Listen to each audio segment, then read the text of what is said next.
Hi, my name is Hilary Trang, and for this assignment, I'll be discussing blended learning. So, based on our readings and our videos, I learned that blended learning is pretty much the idea of combining in-class learning with at-home learning with online resources. Some authors, such as Graham, has mentioned how there is no practical difference in the proportion of content being conducted online because it's still a pedagogical approach that combines the opportunities of in-class and at-home learning. Sometimes a fully online course is not as satisfying to many students and instructors because it lacks the intimacy that students sometimes need in order to learn their material effectively. And having a mixture of online learning and face-to-face contact is able to help overcome that problem.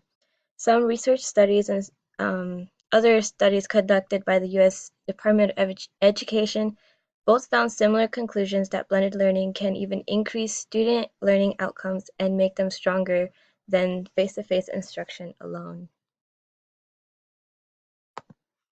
There are four main reasons how blended learning is more effective than online learning alone and face-to-face instruction alone.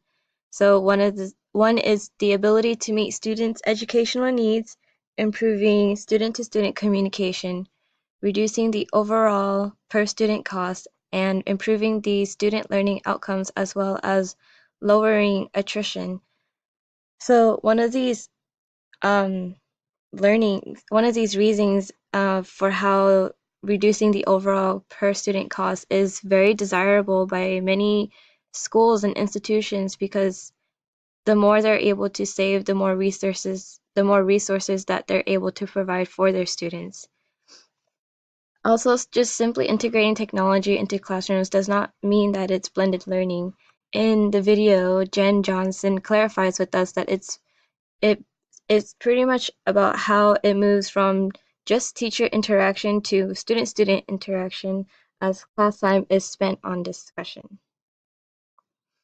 My reaction from the readings and videos was a little puzzling to grasp at first because uh, based on their explanation, it sounded really similar to what a flipped classroom was. And as I read on it, I found out that a flipped classroom is just one of the models in addition to this blended learning.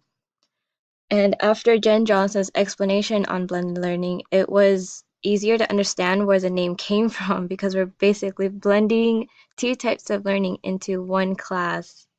I still believe that it is similar to a flipped classroom because students learn outside of class, and I think that this is a great idea to include this concept because students will still have control over their own learning when they can learn how long they can take, and they won't be rushed to learn something.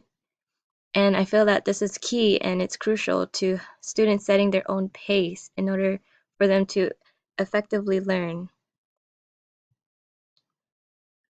From the readings and the videos, I can conclude that blended learning is similar to flipped classroom model because students still learn materials at home while class time is utilized for collaborative or problem-solving activities. This enables more discussion.